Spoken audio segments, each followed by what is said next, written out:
Good morning നമസ്കാരം. അത് എന്ത് കറി ഉണ്ടാക്കും ഇന്ന് എന്നുള്ള ചോദ്യം ഇടയ്ക്ക് നീ നിങ്ങൾ ഇറിറ്റേറ്റ് ചെയ്യാറില്ലേ? അങ്ങനെ ഇറിറ്റേഷൻ തരുന്ന ദിവസം ഉണ്ടല്ലോ. കൂടുതൽ ആലോചിക്കണ്ട. ഇന്ന് ഞാൻ ഷെയർ ചെയ്യാൻ പോകുന്ന ഈ ഒരു വഴുതനങ്ങ കറി ഒന്ന് ട്രൈ ചെയ്ത് നോക്കുക.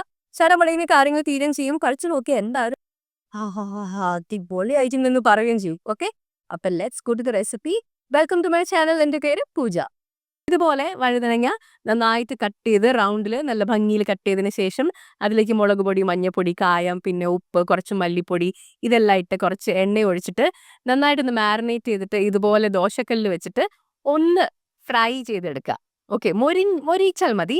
അതിനുശേഷം അതൊന്ന് സൈഡിൽ വെച്ചിട്ട് നമുക്കൊരു പാത്രത്തിലേക്ക് ഇതുപോലെ കട്ട തൈരിട്ട് അതിലേക്ക് സെയിം മസാലകൾ നമ്മൾ ഇടുക.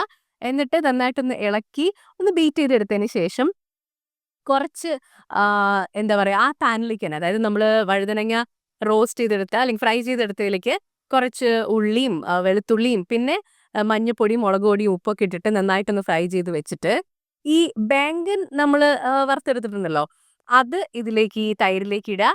ഈ ഒരു ഉള്ളിയും അതിലേക്ക് ഇടുക. അതിനുശേഷം ഉപ്പൊക്കെ ഒന്ന് ചെക്ക് ചെയ്തേക്കണേ. എന്നിട്ട് ലാസ്റ്റ് ടച്ചായിട്ട് നമുക്ക് ഇതിലേക്ക് ഇടേണ്ടത് നല്ല കുനുകുനാന്ന് അരിഞ്ഞിട്ടുള്ള മല്ലിയിലയാണ്. അതും കൂടെ അങ്ങ് ഇട്ട് കഴിയുമ്പോൾ ഉണ്ടല്ലോ, ഒരു നല്ല മണം വരും. അപ്പൊ തന്നെ ഒട്ടും വൈകിക്കാതെ നമ്മൾ ചൂട് ചോറ് പ്ലേറ്റിലേക്ക് എടുത്തിടണം.